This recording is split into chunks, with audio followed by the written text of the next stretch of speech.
চিংড়ি মাছের তো অনেক রেসিপিই বানিয়ে খেয়েছেন, তবে এইভাবে একবার চিংড়ি পোস্ত বানিয়ে দেখবেন, গরম ভাতের সাথে খেতে ভীষণ ভালো লাগে। আজকে আমি খুবই সহজ পদ্ধতিতে চিংড়ি পোস্তের রেসিপিটা শেয়ার করব। এই চিংড়ি পোস্তটা খুব সহজেই এবং তাড়াতাড়ি বানানো হয়ে যায়। নমস্কার বন্ধুরা, আমি ঝর্ণা সিম্পল রেসিপির আরেকটা নতুন ভিডিওতে আপনাদের সবাইকে স্বাগতম জানাই। কেমন আছেন সবাই? আশা করছি ভালো আছেন। চলুন তাহলে রেসিপিটা শুরু করি। চিংড়ি পোস্ত বানানোর জন্য প্রথমেই আমি এখানে কিছু চিংড়ি নিয়ে নিয়েছি।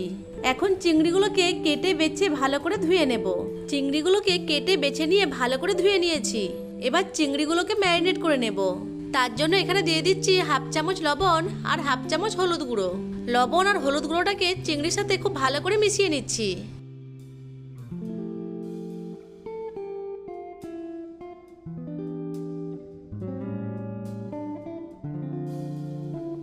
চিংড়িগুলোকে ভালো করে ম্যারিনেট করে নিয়েছি। চিংড়িগুলো একটু রেস্টে থাক, ততক্ষণে আমি পোস্তর একটা পেস্ট রেডি করে নেব। পোস্তর পেস্ট রেডি করার জন্য একটা মিক্সিং জারে নিয়ে নিচ্ছি 4 চামচ পোস্ত। এখন পোস্তটাকে প্রথমে শুকনো অবস্থায় গ্রাইন্ড করে নেব। পোস্তটাকে শুকনো অবস্থায় গ্রাইন্ড করে নিয়েছি। এইভাবে প্রথমে শুকনো অবস্থায় পোস্তটা গ্রাইন্ড করে নিলে আগের থেকে পোস্তটাকে ভিজিয়ে রাখার দরকার পড়ে না, আর পোস্তটা খুব ভালোভাবে পেস্টও হয়ে যায়। এখন পোস্তর মধ্যে দিয়ে দিচ্ছি 2টো কাঁচা লঙ্কা আর দিয়ে দিচ্ছি অল্প একটু জল। এখন পোস্তটাকে গ্রাইন্ড করে একটা ফাইন পেস্ট বানিয়ে নেব। পোস্তর পেস্টটা রেডি হয়ে গেছে। এখন এটাকে এক সাইডে রেখে দেব। এখন ম্যারিনেট করে রাখা চিংড়িগুলোকে ভেজে নেব। তার জন্য গ্যাসের ফ্লেম অন করে একটা ফ্রাইং প্যান বসিয়ে তাতে সরষের তেল দিয়ে তেলটাকে ভালোমতো গরম করে নেব। তেল ভালোমতো গরম হয়ে গেলে এক এক করে চিংড়ি মাছগুলোকে গরম তেলের মধ্যে দিয়ে দেব। চিংড়ি মাছ ভাজতে বেশিক্ষণ টাইম লাগে না, খুব তাড়াতাড়ি চিংড়ি মাছ ভাজা হয়ে যায়। চিংড়ি মাছগুলোর এক পাশ ভাজা হয়ে গেছে। এখন উল্টিয়ে অপর পাশটিও ভেজে নেব।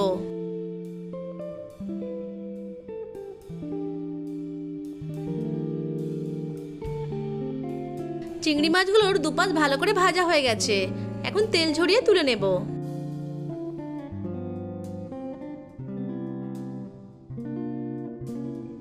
এখন চিংড়ি পোস্তটা রেডি করে নেব।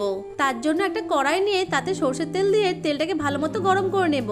আপনারা চাইলে মাছ ভাজা তেলেও রান্নাটা করে নিতে পারেন। তেল গরম হয়ে গেলে গরম তেলের মধ্যে দিয়ে দিচ্ছি হাফ চামচ কালো জিরে।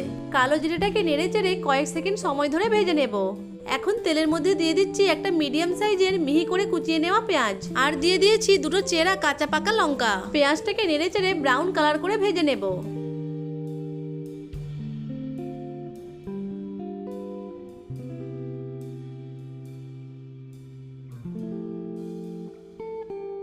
পেঁয়াজটাকে ব্রাউন কালার করে ভেজে নিয়েছি। এখন এর মধ্যে দিয়ে দিচ্ছি একটা মিডিয়াম সাইজের টমেটো পেস্ট।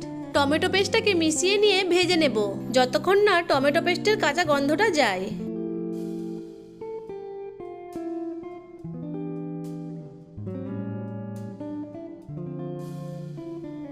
টমেটো পেস্টটাকে ভালো করে ভেজে নিয়েছি। এখন এর মধ্যে দিয়ে দিচ্ছি স্বাদমতো লবণ, দিয়ে দিচ্ছি হাফ চামচ চিনি, দিয়ে দিচ্ছি হাফ চামচ হলুদ গুঁড়ো আর দিয়ে দিচ্ছি 1 চামচ কাশ্মীরি লাল লঙ্কার গুঁড়ো। এখন সবকিছুকে খুব ভালো করে মিশিয়ে নিয়ে আরো একবার কষিয়ে নেব।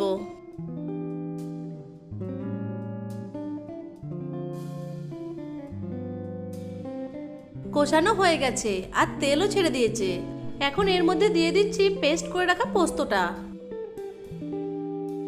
আর দিয়ে দিচ্ছি একটু পোস্তর বাটি ধোয়া জল। এখন পোস্তটাকে মশলার সাথে খুব ভালো করে মিশিয়ে নিচ্ছি।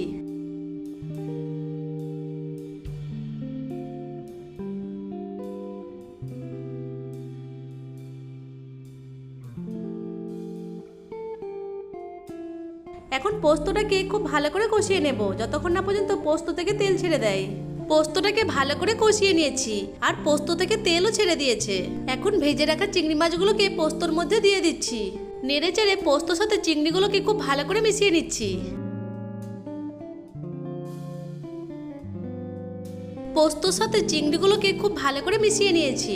এখন ঢাকা দিয়ে লো ফ্লেমে এইভাবে 2 মিনিট মতো রান্না করে নেব। 2 মিনিট পর ঢাকাটা খুলে নিচ্ছি। পোস্তর সাথে চিংড়িগুলোকে খুব ভালো করে কষিয়ে নিয়েছি। এখন এর মধ্যে দিয়ে দিচ্ছি পরিমাণ মতো জল। জল দেওয়ার পর মশলার সাথে খুব ভালো করে মিশিয়ে নিচ্ছি।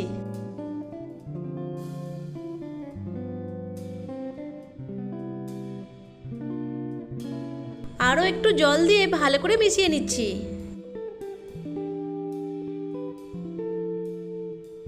এবার গ্রেভিটাকে হাই ফ্লেমে ফুটিয়ে নেব। এবার ঢাকা দিয়ে গ্যাসের ফ্লেমটাকে মিডিয়ামে রেখে 6 থেকে 7 মিনিট মতো রান্না করে নেব। 6 থেকে 7 মিনিট পর ঢাকাটা খুলে নিচ্ছি।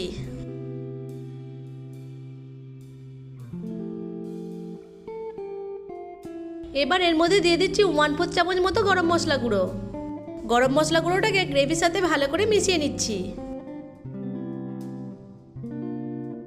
এরপর উপর থেকে অল্প একটু সরষের তেল দিয়ে ভালো করে মিশিয়ে গ্যাসের ফ্লেমটা অফ করে দেব।